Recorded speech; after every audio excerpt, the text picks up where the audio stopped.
하나님 아버지, 오늘도 하나님의 말씀 앞에 겸손한 우리 모두가 되게 하여 주시옵소서.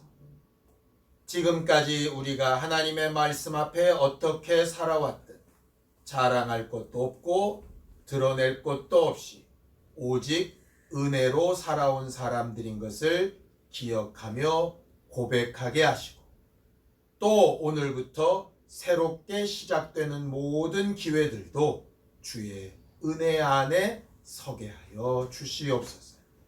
믿음으로 헌금한 손길들 위에 복을 주시고, 겸손히 하나님이 하신 일을 인정하는 모든 이들에게 하나님께서 늘 언제나 함께 하시는 복으로 채워 주시옵소서. 예수님의 이름으로 기도하였습니다. 아멘. 하나님의 말씀은 창세기 28장 10절에서 19절까지 말씀을 함께 합독하겠습니다. 창세기 28장 10절에서 19절까지 말씀입니다. 함께 읽습니다. 시작. 야곱이 브엘세바에서 떠나 하란으로 향하여 가더니 한 곳에 이르러는 해가 진지라.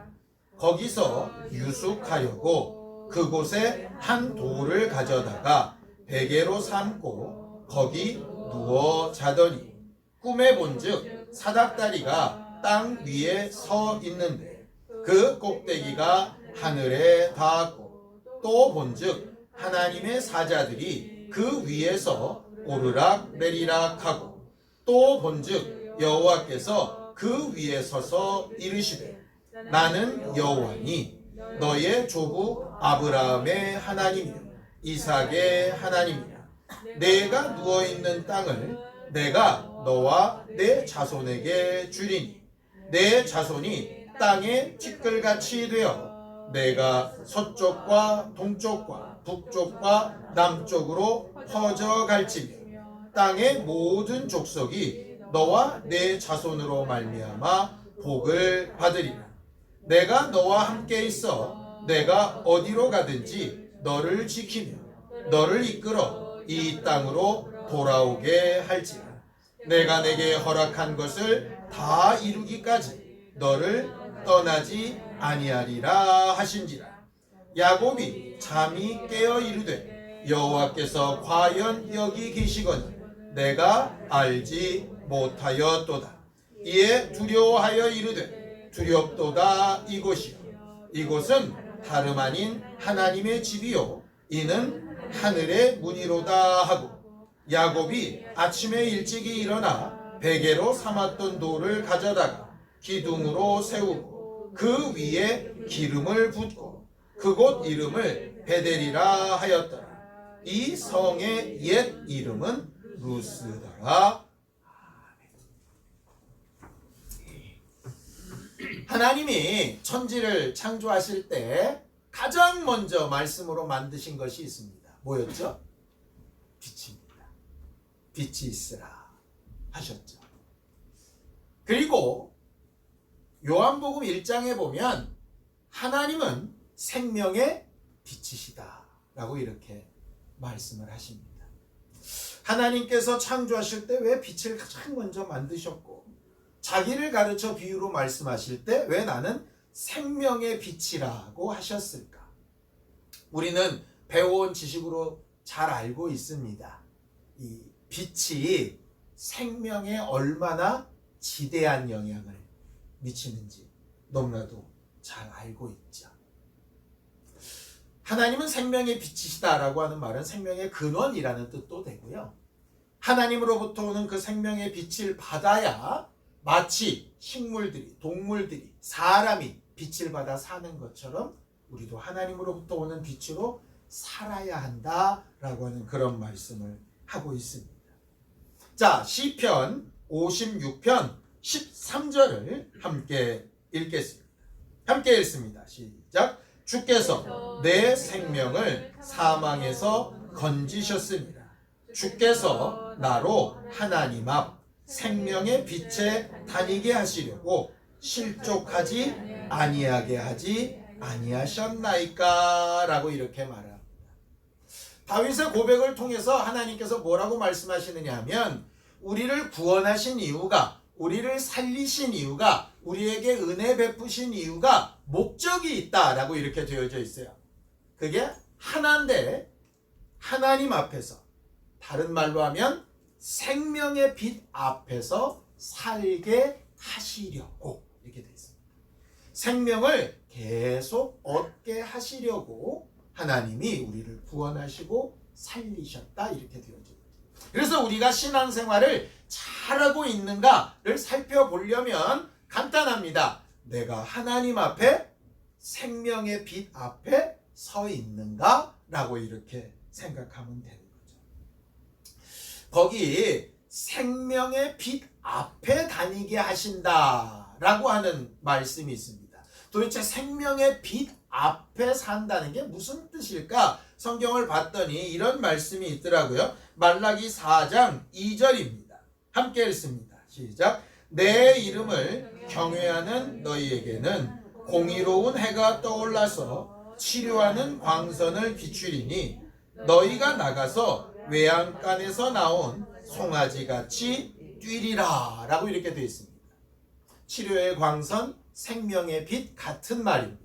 생명의 빛 앞에 산다는 말은 무슨 뜻이냐? 생명력이 풍성하게 공급돼서 마치 외양간에서 나온 송아지처럼 뛴다는 얘기입니다.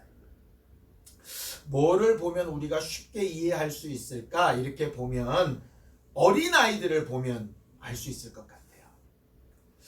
어린애들이 생명력이 풍성하죠. 그래서 그런 말이 있더라고요. 어린애들하고 강아지는 가만히 있으면 뭐 하는 거예요? 아픈 거예요. 그러니까 기본적으로 애들하고 강아지는 뛰어댕겨야 정상인 거예요. 이게 안에 생명력이 풍성해서. 근데 우리 나이 때쯤 되면 뛰는 거 힘들어요. 조금만 뛰어도 지쳐요. 일단 쓰면 앉고 싶고 앉으면 눕고 싶고 누우면 자고 싶고 막 이래요. 그러니까는 생명력이 풍성한 증거는 막 움직입니다. 가만히 못 있어요.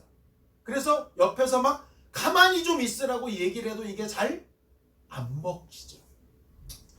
여러분들 요즘 이렇게 길을 돌아다니시다가 나무나 이렇게 풀 같은 거 혹시 보신 적 있으세요? 나무 같은 거 보면 분명히 그냥 어저께와 별다르지 않은 나무인데 오늘은 갔더니 뭐 이렇게 초록색이 하나 맺히고 그 다음날 갔더니 뭐가 뻘긋뻘긋한 게 하나 올라오고 그러고 났더니 뭐가 삐끗하니 하얀색 뭐가 하나 올라오고 그 며칠 지나가면 이게 퍽 터지겠죠. 그러니까는 치료의 광선, 생명의 빛이라고 하는 말이 무슨 말이냐 하면 겨울철에 있는 그런 나무같이 그렇게 생명력이 없어 보이다가 어느 정도 조건이 차고 빛이 비춰지면 순간적으로 팍 터지는 거죠. 더 웃긴 건 순간적으로 깜짝 놀랄 때가 있습니다. 어제 밤까지만 해도 얘들이 아니었는데 아침에 갔더니 활짝 다 핀 거예요. 더 심한 건 산책을 이렇게 갈 때는 애가 안 폈었는데 돌아올 때는 핀 거예요. 이제 봄이 됐으니까 한번 유심히 보세요. 그냥 무심하게 보면 별로 안 느껴지는데 유심하게 보면 되게 놀라운 상황들이 벌어지는 거죠. 그러니까 생명력이 풍성하다라고 하는 것은 뭐냐면 어느 순간에 알지도 못하는 때에 폭 터져나옵니다. 생명의 빛 앞에 산다라고 하는 게 바로 그런 거예요. 그런데 그 생명의 빛 앞에도 이게 차이가 나더라고요. 차이가.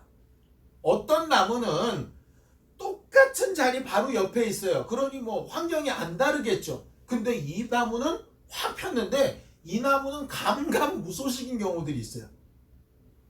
물론 언젠가는 필 겁니다. 그런데 되게 차이가 나는 거예요. 그러니까 이 산하고 저 산이라면 이해를 하겠어요. 이게 산이 다르니까. 또 방향이 달리면 그것도 이해를 하겠어요. 근데 바로 붙어있는 나무인데도 어떤 건 확 피고 어떤 건 안 피더라고. 반대의 경우도 있습니다. 어떤 사람은 병에 걸려서 헤매는데 똑같은 환경에서 일했는데 어떤 사람은 건강한 거예요. 이유가 뭘까요? 안에 생명력이 얼마나 풍성하냐에 따라서 좀 다르겠죠. 그렇죠? 그래서 신앙생활을 잘 하는 목적, 신앙생활을 평가하는 목적은 뭐냐 하면 신앙생활 잘하는 사람은 어려움도 없고 아픔도 없고 괴로움도 없더냐? 그거 아니죠. 우리가 살아봐서 알잖아요. 일반 사람이 슬픈 것처럼 똑같이 슬프고 마음 상한 것도 똑같이 마음 상하고 심지어는 더 심하게 상할 때도 있어요. 억울할 때도 많고. 그런데 뭐가 다르냐? 어려운 상황에 딱 던져놨는데 아니면 어떤 똑같은 상황에 딱 던져놨는데 한 사람은 확 회복이 돼서 나오고 한 사람은 그냥 확 무너져 버리더라는 거죠. 그러니까 하나님의 생명의 빛 앞에 서 있다라고 하는 의미가 뭐냐 하면 은혜 받은 심령이라고 하는 게 뭐냐 하면 똑같은 상황에서 깨치고 일어나오는 거예요. 왜? 안에서 또 올라오는 생명력 때문에. 과연 그 생명력이 있는가라고 하는 것은 우리가 기도하고 간구해야 될 부분이 바로 그 부분. 문제는 하나님의 생명의 말씀만 들으면 이 자리 예배 시간에 앉아만 있으면 똑같은 기간 동안 똑같은 상황에 만들어 놓기만 하면 다 똑같은 상황이 벌어지느냐? 그렇지 않다는 걸 너무나도 잘 알죠. 아까도 말씀드렸잖아요. 똑같이 서 있는 나무가 전혀 다른 상황이 나타나는 것처럼 성경에도 똑같은 그 비유의 말씀이 하나 있습니다. 자, 요한복음 3장 20절에서 21절입니다. 함께 읽습니다. 시작. 악을 행하는 자마다 빛을 미워하여 빛으로 오지 아니하나니 이는 그 행위가 드러날까 하니 진리를 따르는 자는 빛으로 오나니 이는 그 행위가 하나님 안에서 행한 것임을 나타내려 함이라. 똑같이 빛 앞에 서 있는데 두 가지 반응이 있다는 거예요. 하나는 자기가 드러날까봐 숨는 사람. 언제 그랬죠? 에덴에서 그랬잖아요. 아담과 하와가 벌거벗어졌지만 하나도 부끄러워하지 않고 하나님 앞에 자유롭게 살고 있었어요. 그런데 죄를 딱 짓는 순간에 어떻게 됩니까? 나무 뒤로 숨죠. 하나님의 빛 앞에 숨죠. 하나님의 말씀 앞에 숨고 하나님의 시각 앞에서 숨습니다. 부모가 아이들을 기르다 보면 아이들이 거짓말하거나 뭘 잘못한 거를 금방 눈치챕니다. 왜냐? 아이들은 기본적으로 부모 앞에 뭐 하려고 하는 특성이 있냐면 인정받으려고 하는 특성이 있어요. 부모 앞에만이 아닙니다. 기본적으로 인정받으려고 하는 특성이 있습니다. 아까도 찬양할 때 모지가 저 조그만 나이에 은혜 아니면 살아갈 수가 없네 이러니까 우리가 팍 웃었잖아요. 관심을 딱 보여주죠. 그럼 그 다음에는 목소리 톤이 올라갑니다. 아이들은 기본적으로 그래요. 그걸 잘하고 잘못하고의 문제가 아니라 자기 스스로 칭찬받고 있다고 생각하기 때문에 드러납니다. 그런데 그런 아이가 거짓말을 하게 되면 뭘 잘못을 하게 되면 어떻게 변합니까? 갑자기 어른스럽고 조신하게 변합니다. 피해요, 인기를. 안 한 일도 했다고 막 자랑할 만큼 튀어나와야 정상인 애들이 잠잠해집니다. 드러날까봐. 여러분들 중고등학교 때 그런 거 해보셨죠? 수학 시간이니까 선생님이 오늘 며칠인고 그럼 어떻게 됩니까? 그 끝번 애들은 전부 다 고개를 푹 숙입니다. 왜? 걸릴까봐. 똑같은 상황에서 하나님의 빛을 향해 나가는 사람이 있고 피하는 사람이 있어요. 예를 들어 볼까요?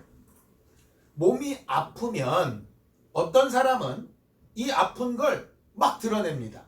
의사 앞에도 드러내고 딴 사람한테도 드러냅니다. 그래서 기도 부탁도 하고 병원에도 막 찾아가고 그렇습니다. 그런데 겁 많은 사람은 어떻게 되죠? 아프면 옆에서 병원에 가라고 그렇게 죽어도 안 갑니다. 왜? 진짜 무슨 큰 병일까봐. 어떻게 그렇게 잘하냐? 제가 그래요. 옆에서 아무리 병원에 가라 그래도 안 가. 가기 싫어요. 아니 병원에 안 간다고 걸린 게 병이 아닙니까? 그런데 그냥 그 상황을 피하고 싶은 거예요. 사실은 빨리 드러내야 해결이 나는데 문제를 자꾸 덮고 감추고 싶은 거예요. 이게 훨씬 큰 문제를 일으켜요. 생명의 빛에 다닌다라고 하는 말이 바로 그겁니다. 그냥 떨치고 나가는 거예요. 그런데 실제로는 그런 일이 쉽지 않아요. 쉽지 않아요. 대단한 용기가 필요해요. 그래서 은혜 받기 위해서 필요한 것 중에 하나가 용기. 우리는 우리 스스로 좀 돌아볼 필요가 있습니다. 하나님의 말씀 앞에 나는 지금 적극적으로 나가는 사람인가? 혹시라도 뭔 말을 들을까봐 나는 숨는 사람인가? 나는 어떤 문제가 생기고 어려움이 있을 때 하나님 앞에 이걸 적극적으로 해결하려고 나아가는 사람인가? 아니면 이 또한 지나가리라 하고 그냥 가만히 입 꾹 다물고 있는 사람인가? 그 차이가 어디서 나오느냐? 생명력의 차이에서 나와요. 그러니까 본인을 잘 진단할 수 있는 거죠. 어제까지의 삶이 어떠했는가 한번 좀 잘 진단해 볼 수 있었으면 좋겠습니다. 은혜 받은 사람이라고 해서 항상 생명력이 충만하지는 않습니다. 그건 아시죠? 우리가 수련회든 부흥회든 은혜 많이 받았다고 그래가지고 항상 그게 끝까지 유지되지 않아요. 그럴 수도 없고, 마치 밥 먹으면 배 불러가지고 야 오늘 저녁은 못 먹겠다 그렇게 말한 사람이 3시간 후에 밥상머리에 앉아있는 거랑 비슷해요. 항상 그래요 우리는. 그런데 성경은 이렇게 말씀하십니다. 자, 요한일서 3장 21절에서 22절입니다. 함께 읽습니다. 시작. 사랑하는 자들아, 만일 우리 마음이 우리를 책망할 것이 없으면 하나님 앞에서 담대함을 얻고 무엇이든지 구하는 바를 그에게서 받나니 이는 우리가 그의 계명을 지키고 그 앞에서 기뻐하시는 것을 행함이라. 이렇게 되어 있습니다. 처음에는 이제 이 말씀이 잘 이해가 안 되는 거예요. 다른 사람은 속일 수 있지만 속이지 못하는 게 2가지가 있다고 말씀을 드렸어요. 하나는 하나님이고 하나는 나예요. 물론 아주 대단한 사기꾼은 본인을 속이기도 합니다. 어쨌든 우리 마음에 책망할 것이 없으면 완전한 사람이래요. 여러분, 지금까지 살아오면서 여러분들 인생에 후회가 없습니까? 잘못한 게 한 번도 없습니까? 내가 그때 왜 그랬을까? 이런 말 한 번도 안 해보셨습니까? 그런 사람은 없습니다. 늘상 남들은 몰라도 늘 아쉽고 부족하고 막 이래요. 흔히 요새 이렇게 기사 같은 데 보면 어떤 아주 미인인 여배우가 망언을 했다 뭐 이런 기사가 나오더라고요. 아주 예쁜 여배우인데 자기는 자기 얼굴에 컴플렉스가 있대요. 그걸 보는 우리들은 그럼 네가 컴플렉스가 있는 정도면 나는 그냥 얼굴을 땅 밑으로 쳐박고 살아야 되겠다. 이런 생각이 들 만큼 그래요. 그런데 본인은 있다니까. 본인은. 남들은 다 아니라고 그래도 본인은 아쉽고 어렵고 부족하고 뭔가 이런 책망할 것들이 있어요. 그런데 어떻게 책망할 것이 없냐고. 이 말은 완벽하게 살라는 뜻이 아니에요. 이런 겁니다. 우리 안에 책망할 것이 있더라도 그것을 은혜로 바꿀 수만 있다. 이게 대표적인 예가 누구냐면 다윗입니다. 다윗은 밧세바랑 불륜도 저질렀죠. 우리아를 죽인 살인죄도 저질렀죠. 온 백성을 다 속이는 사기죄도 저질렀습니다. 하나님 앞에서 아닌 척했던 모습까지도 있었습니다. 그런데 결정적인 순간에 자기 모든 걸 다 그냥 오픈하고 하나님 은혜 아니면 살 수 없습니다라고 고백했어요. 그리고 나서 이 문제를 해결받습니다. 반대도 있습니다. 아나니아와 삽비라요. 하나님 앞에 헌신하겠다고 땅을 팔았습니다. 너무 많다 보니까 일부는 감추고 일부만 드렸습니다. 다윗에 비하면 실질적으로 그렇게 큰 죄같이 안 보입니다. 그런데 왜 망했냐? 헌신원금을 떼먹어서 망한 게 아니고요. 정직하게 은혜를 구할 수 있는 기회를 스스로 상실해버려서 망했습니다. 죄가 얼마나 크냐 많으냐의 문제가 아니고요. 여기 책망할 것이 없으면이란 말은 내가 은혜 받을 기회를 스스로 차버렸냐 그렇지 않느냐의 차이. 오늘 우리가 본문에서 보는 야곱과 에서도 마찬가지입니다. 에서의 잘못은 사실상 그렇게 커 보이지 않아요. 너무 배고파서 보이지도 않는 장자의 명분하고 팥죽하고 바꾼 거 그게 뭐 그렇게 어마어마한 일이에요. 하나님이 주신 장자의 직분을 만홀히 여겼다 이렇게 얘기하는데 엄격하게 얘기합시다. 하나님이 분명히 말씀하신 게 있죠. 뭐라고 말씀하십니까? 자, 창세기 25장 23절입니다. 함께 읽습니다. 시작. 여호와께서 그에게 이르시되 두 국민이 내 태중에 있구나. 두 민족이 내 복중에서부터 나누이리라. 이 족속이 저 족속보다 강하겠고 큰 자가 어린 자를 섬기리라 하셨더라 그랬어요. 거기 뭐라고 되어 있습니까? 큰 자가 어린 자를 섬긴다. 그러니까 장자인 에서가 차자인 야곱 밑으로 들어간다 이 말이에요. 그럼 기본적으로 장자의 명분이라는 게 장자가 가질 수 있는 유산권하고 그 모든 가족을 책임질 수 있는 권리인데 그게 누구한테 처음부터 있다는 얘기예요? 야곱한테 있다는 얘기예요. 그러니까는 원래부터 있지도 않은 장자의 권리를 마무리 여겼다. 이건 사실은 말도 안 되는 거예요. 얼마 전에 이렇게 신문 보는데 너무 재밌는 거예요. 높은 위치에 있는 사람이 잘못을 저지른 거예요. 자기가 그렇게 명령하면 안 되는 일을 명령을 했어요. 그래서 직권남용죄로 재판을 갔어. 근데 무죄가 됐어요. 왜 그런지 아세요? 그렇게 잘못을 명할 수 있는 본래 권리 자체가 없대. 말이 좀 이상하죠? 원래 그렇게 명령을 할 수 있는 권리 자체가 없는 걸 명령을 내려가지고 일을 잘못했는데 일이 잘못된 결과를 책임을 못 묻는데요. 왜? 원래부터 그런 걸 명령할 권리가 없대. 그럼 누구 잘못이란 얘기예요? 잘못된 명령을, 권리도 안 되는 명령을 듣고 따른 이 사람 잘못. 그래서 아무리 생각을 해도 이해가 잘 안 되는 거예요. 분명히 윗사람이 압력을 넣어서 잘못한 것 같은데 본래부터 그 권력은 없는 거래. 그러니까 법으로는 해결할 수 있는 방법이 없는 거예요. 그러니까 이게 비슷해요. 그러고 보면 에서는 본래부터 장자로 태어났지만 장자의 권리는 없다가 하나님의 명령이에요. 그런데 있지도 않은 장자의 권리를 무시해서 팥죽 바꿔먹은 게 뭐 그렇게 대단한 죄냐. 또 부모가 유대인들하고 결혼하라고 그랬는데 이방 여자랑 결혼했으면 또 몰라. 그런 것도 굳이 아니었어요.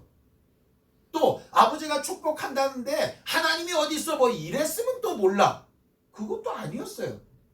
물론 순간순간 다혈질이고 이렇게 좀 잘못한 부분은 있지만 그렇게까지 잘못한 거 아니거든요. 반대로 얘기하면 야곱은 완전히 사기꾼이죠. 그런데 자꾸 야곱은 사랑하고 에서는 미워했다고 그런다. 왜 그러냐? 에서가 결정적으로 회개할 기회를 계속 놓쳐요. 회개할 기회. 이유는 간단합니다. 그래서 하나님의 입장에서 볼 때 얘는 10점만큼 죄를 짓고 이 사람은 100점만큼 죄를 졌는데 우리는 그래도 100점짜리 죄 진 사람보다는 10점짜리가 낫다 우리는 그렇게 생각하지만 하나님 입장에선 10점짜리나 100점짜리나 죄는 똑같은 죄예요. 그런데 문제는 뭐냐?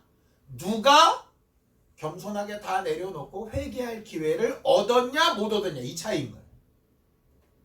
똑같은 죄인이라면 똑같은 죄인이라면 이런 거 있죠? 법정에서 똑같은 죄를 지은 두 사람이 있습니다. 근데 이 사람은 인정하고 막 회개를 해요.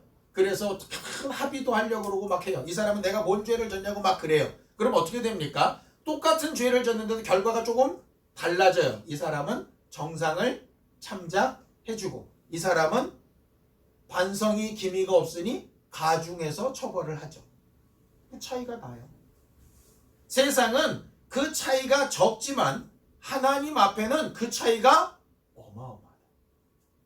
그래서 하나님 앞에 은혜를 구하는 겸손함이 대단히 필요해요. 야곱은 오늘 우리가 읽었던 이 말씀처럼 몰랐던 상황이지만 태어난 이후로 어머니인 리브가를 통해서 이 말씀을 계속 교육받았습니다. 네가 둘째 아들이지만 첫째 아들 장자처럼 복받은 사람이다. 이 말을 거의 쇠뇌가 되도록 배웠던 사람. 야곱을 이렇게 보면서 이런 생각이 들었습니다. 우리가 보통 모태신앙이라고 하죠. 모태신앙이 뭡니까? 태어나면서부터 자기의 선택과 상관없이 신앙을 계속 교육받은 거예요. 그래서 당연히 주일이면 교회 가야 되는 줄 알고, 당연히 11조 해야 되는 줄 알고, 당연히 가면 찬양 시간에 찬양하고, 기도 시간에 기도하고, 모임 시간에 모임 가고, 행사 때 행사 가고, 그래야 되는 줄로 알던 신앙생활을 우리가 흔히 모태 신앙생활이라고 이야기를 합니다. 나쁘냐? 나쁘지 않습니다. 굉장히 잘 어려서부터 훈련이 된 거죠. 그런데 그렇게 일방적인 신앙생활이 끝까지 계속 가느냐? 절대로 그렇지 않습니다. 언젠가는 자기 의지나 생각이 튀어나오게 돼요. 야곱은 그렇게 교육받은 대로 기회만 있으면 형의 장자권이 정상적으로 자기에게 넘어오도록 그렇게 행동을 합니다. 그 대표적인 예가 팥죽 사건이에요. 아니, 팥죽 그냥 주면 되지 거기다 꼭 장자의 명분을 왜 얘기하겠어요? 그게 그냥 머릿속에 들어와 있다니까요. 그러니까 어려서부터 신앙생활을 했던 아이들과 그렇지 않은 아이는 근본적으로 달라요. 뭐가 다르냐? 어려서부터 신앙생활을 했던 애들은 누가 뭐라고 하지 않아도 주일 아침에는 예배 가는 날로 머릿속에 딱 입력이 돼 있어요. 그런데 그렇지 않은 애들은 주일날 아침은 일요일이라고 부르죠. 일요일날 아침은 만화 보는 날로 딱 머릿속에 되어져 있어요. 이게 기본적인 사고가 다르다니까요. 사고가. 그래서 선택도 다르고 결과도 다를 수밖에 없어요. 그런데 그게 아무런 갈등을 일으키지 않을 때는 문제가 없는데 언젠가는 이게 갈등이 일어나는 상황이 벌어집니다. 뭐냐? 내가 지금까지 배우고 들어온 거랑 실제로 지금 내가 사는 세상이랑 어그러지는 경우들이 나타나요. 그 대표적인 때가 언제냐면 리브가가 야곱한테 형 옷을 입고 염소털로 감싸고 네가 형 대신 가서 축복받으라고 말할 때였습니다. 그 전까지는 아무런 의심을 안 했던 야곱이 그때 비로소 자기 생각을 얘기해. 뭐라고 얘기합니까? 이렇게 들어갔다가 일이 잘못되면 나 복은커녕 저주받을까 두렵다. 그러니까 절대적이었던 엄마의 말이 이제 뭔가 판단의 대상이 된 거예요. 소위 사춘기죠. 근데 이게 나쁘냐? 절대로 나쁜 게 아니에요. 왜냐하면 계속해서 리브가의 말대로만 가면 야곱은 어떤 신앙생활을 하는 거냐? 그냥 엄마의 신앙에 따라서 쫓아가는 신앙생활인 거예요. 그냥 억지로 생각도 없고 마음도 없이 하래니까 하는 그런 신앙생활을 하는 거예요. 그 한계가 반드시 뛰어넘어야 되는 거예요. 그게 어떤 아이들은 초등학교 때 오는 경우도 있고 중학교 때, 고등학교 때 어쩔 때는 30 넘고 40 넘고 심지어는 60 넘어서 나오는 사람들도 있다. 근데 전혀 나쁘지 않은 거예요. 정상적인 거라. 그 과정을 저는 반드시 겪어야 된다고 생각합니다. 그럼에도 불구하고 리브가는 밀어붙입니다. 왜? 너 언제부터 그렇게 엄마 말에 토달았어? 어? 엄마 말 들어서 지금까지 잘못된 거 있어? 해! 그래서 억지로 들어갑니다. 복은 받았는데 결과는 어떻게 됐냐? 형 에서랑 완전히 원수지간이 돼요. 생각을 해봅시다. 하나님의 법대로 했는데 사랑하는 가족관계가 원수가 됐다. 이거는 좀 문제가 있는 거죠. 자꾸 거기다가 이거 갖다 붙이지 마세요.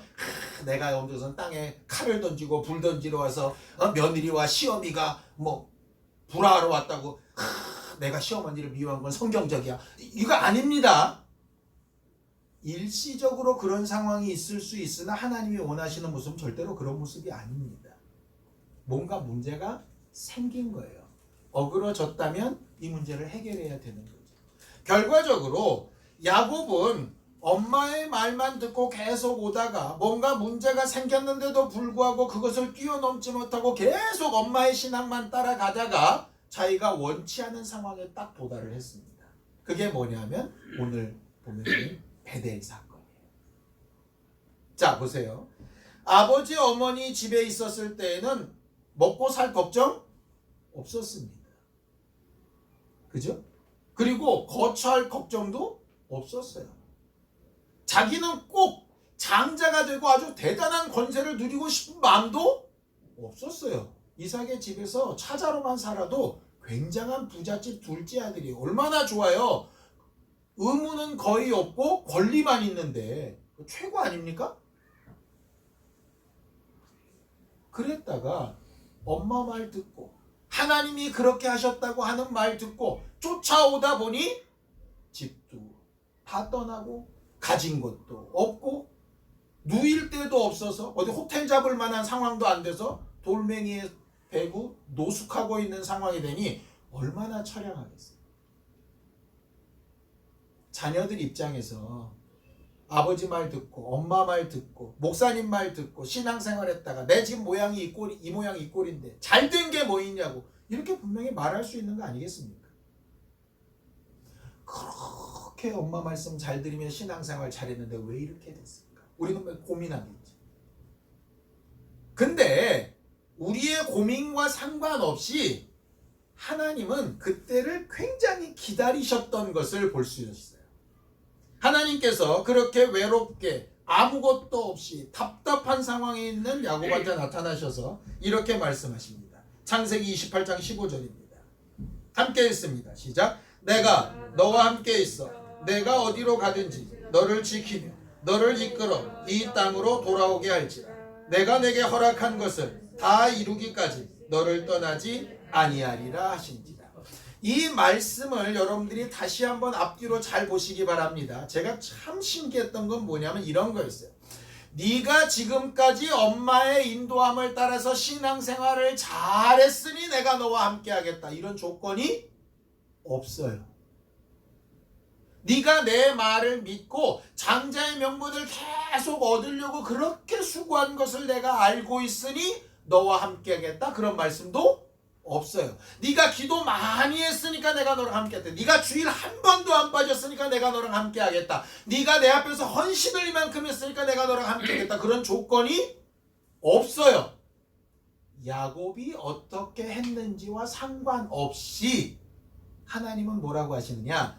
내가 너랑 함께 하겠다. 이제부터가 중요합니다. 이렇게 하신 말씀을 야곱이 스스로 인정하고 받아들일 거냐? 내가 하나님 말씀 엄마 말 듣고 요 모양 요 꼴 됐는데 또 들으라고 안 해 하던가 둘 중에 하나.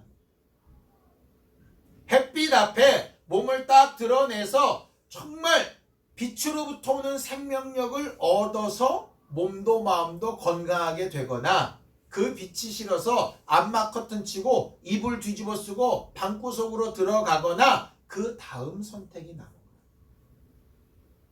자꾸 우리는 하나님이 어떻게 하시는 일을 내가 이렇게 하면 하나님이 이렇게 하신다. 자꾸 그렇게 가려고 하는 경향이 있어요. 물론 그런 부분들도 있습니다. 근데 먼저는 뭐냐? 아브라함을 먼저 택하시듯이 예수를 먼저 보내셨듯이 야곱을 먼저 찾아오셔서 내가 너랑 함께 하겠다고 말씀하시듯이 그분이 먼저 생명의 빛을 던져주신 거예요. 이제 은혜로 시작하는 삶을 내가 받을 거냐 말 거냐. 지금 야곱 옆에는 잔소리하는 엄마가 없습니다. 죽이려고 하는 에서도 없습니다. 이래라 저래라 하는 이삭도 없습니다. 오로지 뭐로 하느냐? 자기가 하나님 앞에서 자기의 판단으로 선택합니다. 비로소 야곱의 믿음이 시작됩니다. 그래서 여러분들 자녀 가운데, 여러분들 가족 가운데 혹시나 제가 예전에는 너무 신앙생활을 잘해왔는데 지금은 왜 저 모양일까 이렇게 고민된다면 그 시기가 혹시 지금 야곱의 이 시기가 아닐까 생각해 보셨으면 좋겠어요. 이삭과 리브가가 하란까지 가는 야곱을 쫄래쫄래 쫓아가면서 계속 따라다니지 않습니다. 원래 있던 브엘세바에서 뭐 했을까요? 혼자 떠난 저 야곱 하나님께서 도우시고 함께 해달라고 합니다. 마치 이스마엘의 소리를 들으셨던 하나님이 야곱을 만나주시고 야곱이 그때로부터 누가 시켜서 하는 신앙이 아니라 하나님이 이 자리에 계셨고 하나님이 나와 함께 하시다고 하셨으니 나는 하나님을 믿고 시작해 보리라 라고 합니다. 이게 은혜로 다시 시작되는 삶. 야곱이 받았던 은혜는 뭐냐 하면 돈도 아니고 지위도 아니고 명예도 아니고 소망도 아니고 주식이나 코인도 아니었어요. 뭐였습니까? 하나님이 나랑 함께 하시겠다고 하는 약속이었어요. 그것도 엄마를 통해서 들은 게 아니라 본인이 직접 체험하는 증거예요. 저는 나에게도 또 내 자손들에게도 내 사랑하는 사람들에게도 가장 필요한 과정이 바로 이 부분이라고 생각해요. 하나님, 우리 아이 학교 잘 들어가는 거 필요합니다. 우리 아이 취직도 잘 되고 결혼도 잘하고 집도 사고 애도 잘 낳고 좋아요. 그런 축복을 당연히 해야죠. 그런데 그 모든 축복이 어디로부터 오느냐면 생명의 빛인 하나님으로부터 온다면 하나님께서 저 아이를 직접 만나주시고 저 아이의 소리를 직접 들어주시고 우리 아이가 우리 사랑하는 사람들이 내 남편이 내 아내가 하나님 앞에서 직접 체험할 수 있는 기회, 그 기회를 나는 가로막지 않고 잘 인도하는 도구까지만 되고 하나님이 해결해 주셔도 기도하는 게 제일 필요한 거 아니겠습니까? 그래 놓고 봤더니 예수께서 이렇게 기도하셨더라고요. 3년이나 그렇게 애지중지하셨던 제자들을 어떻게 하시죠? 독립시키시잖아요. 아버지, 나는 이제 가는데 저들은 남아 있습니다. 내가 저들을 일일이 옆에서 다 코치할 수 없습니다. 하나님의 말씀이 저들에게 또 보내주시는 성령이 저들에게 역사하셔서 내가 떠난 뒤에라도 저들이 나 없이도 얼마든지 하나님과의 관계를 잘 맺을 수 있도록 하나님 저들을 도와주세요 라고 기도하셨던 게 예수님의 기도 아니었습니까? 예수께서 가르치셨던 은혜가 바로 그거였어요. 우리가 마음이 좀 조급하고 너무 애정이 과하다 보니 쫓아다니면서 밥 먹어라 이렇게 하고 싶은 마음들이 생기죠. 목사인 저도 그래요. 성도들 보면 이랬으면 저랬으면 이랬는데 이제서야 비로소 조금 이렇게 놓아지는 것 같아요. 그러니까 포기가 아니라 몰라 이게 아니라 중간에 그런 경우들도 있었지만 이제 와서는 그냥 내가 한 건 한 것까지. 근데 내가 쫓아다니면서 저들을 책임져 줄 수는 없으니 하나님께서 저들을 만나주시고 함께 해달라고. 베델이 하나님의 집, 하나님을 향한 문이라고 하는 뜻입니다. 이 자리가 베델. 여러분들이 처한 상황이 그 베델. 우리 아이들이 정말 어렵고 힘들고 낙심될 때 그때가 하나님의 얼굴 뵐 수 있는 그 베델. 이 되기를 예수님의 이름으로 축원합니다. 저는 그 부분이 은혜로 시작되는 삶의 가장 중요한 요소라고 생각합니다. 그걸 우리는 기도하고 간구해야 되죠. 자, 창세기 28장 16절입니다. 함께 했습니다. 시작. 야곱이 잠이 깨어 이르되 여호와께서 과연 여기 계시거늘 내가 알지 못하리라. 우리가 순간순간 하나님의 도우심이나 하나님이 함께 하심을 망각할 때가 있습니다. 당연히.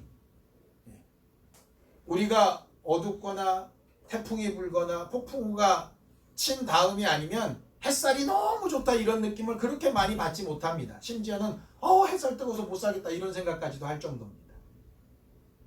어려움이 생기고 아픔이 있을 때 하나님이 어떻게 일하시는가를 훨씬 더 잘 볼 수가 있죠.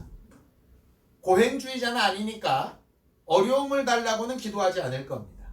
그런데 정말 생명력이 풍성한 사람답게 어렵고 힘들고 아픈 상황에서 생명에 비치신 하나님을 발견할 수 있고 여기 계셨구나 이렇게 깨달을 수 있는 그런 기회가 우리 모두에게 있게 되기를 예수님의 이름으로 축원합니다. 이 베델 사건 이전까지의 야곱의 삶이 우리가 아는 것처럼 이 사건 이후로 벌어질 야곱의 삶보다 훨씬 더 풍요롭고 평안했던 거 우리가 압니다. 그죠? 큰 사건이 없었어요. 그런데 그렇게 큰 사건이 없고 엄마 말 잘 들었던 야곱 때의 신앙은 그의 영혼을 책임져 줄 수 있는 상황이 아니었다니까요. 그건 이 다음 과정을 위한 도구였을 뿐이에요. 진짜는 진짜 넘어지고 엎어지고 깨지면서 하나님을 계속 발견해 갔던 그 과정이 진짜 신앙 생활이에요. 간혹 대학 들어가는 게 인생의 목표처럼 생각하는 아이들이 있습니다. 근데 우리 알잖아요. 대학이 인생의 끝이 아니죠. 대학 졸업하면 그때부터 진짜 인생이 시작합니다. 결혼식이 인생의 로망인 사람들도 있습니다. 근데 살아본 사람은 압니다. 결혼식 끝나고부터 이제 진짜 사는 거. 그전에는 그냥 그걸 준비하는 과정이에요. 그러니까 우리가 흔히 착각하는 것이 모태신앙으로 어려서부터 되게 잘 지냈던 우리 아이들이 그 믿음이 아주 대단하다고 착각하는 게 우리들의 착각이었던 거죠. 그건 진짜 믿음으로 가기 위한 준비 단계였을 뿐이에요. 그 과정이 있으면 그 다음 단계가 좀 쉽고, 그 과정이 없으면 그 다음 단계가 좀 벅차고 어렵고의 차이는 있을 수 있어도 그게 모든 걸 다 해결해 주지는 않아요. 이후로 하나님께서 계속 은혜로 다시 시작하게 하시는 증거들을 우리와 우리 사랑하는 가족들이 매 순간 보면서 살 수 있게 되기를 예수님의 이름으로 축원합니다. 특별히 자손들이 있는 믿음의 조상들은 이 부분을 놓고 정말 절실하게 기도할 수 있게 되기를 바랍니다. 결정적인 순간에 하나님 베델로 인도해 주셔서 하나님을 직접 만나고 듣고 체험하고 인정하고 자신의 삶을 하나님과 함께 할 수 있는 과정들로 이끌어 주세요. 우리가 할 수 있는 최고의 기도가 아마 그거 아닐까 이렇게 생각이 듭니다. 함께 기도하시겠습니다. 하나님 아버지, 우리가 매 순간 하나님이 우리와 가까이 계시고 늘 함께하고 계시고 생명의 빛으로 우리 안에 인도하시는 하나님의 능력이 우리 안에 풍성케 되는 것을 알고 깨달을 수 있도록 도우시고 인도하여 주시옵소서. 하나님, 우리가 매 순간 살아가면서 그 자리에 함께 하시고 우리를 홀로 두지 아니하시며 늘상 우리에게 베푸시는 주 예수의 은혜와 능력 앞에 겸손한 삶을 살게 하여 주시고, 똑같은 상황 똑같은 환경에서도 이기고 회복하고 깨쳐 능력으로 나타나는 생명력이 풍성한 신령한 주 예수의 사람들로 삼아 주시옵소서. 지금 있는 상황과 형편이 매우 어렵고 힘든 상황일 수 있지만 그때 우리와 함께 하신 하나님으로 힘을 얻고 회복되게 역사하여 주시옵소서.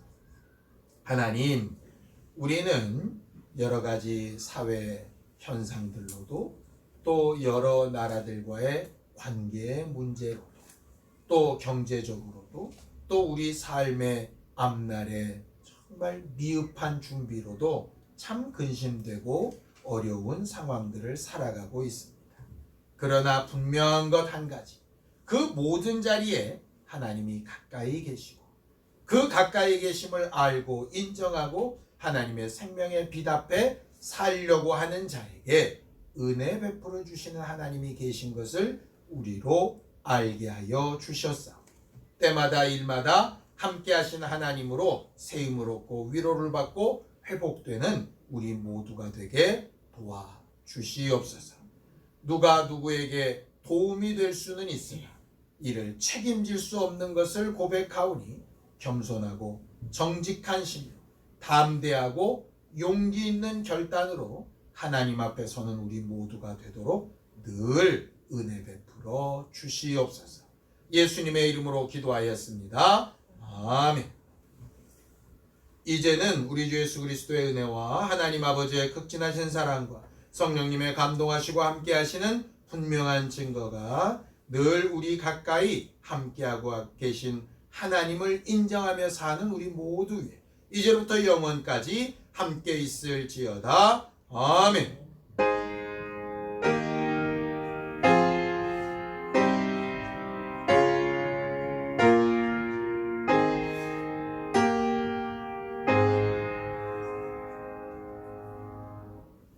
이번 한 주간도 하나님의 생명의 빛이 우리 가까이 비추고 계심을 체험하는 시간들이 되기를 바랍니다. 수고하셨습니다. 감사합니다.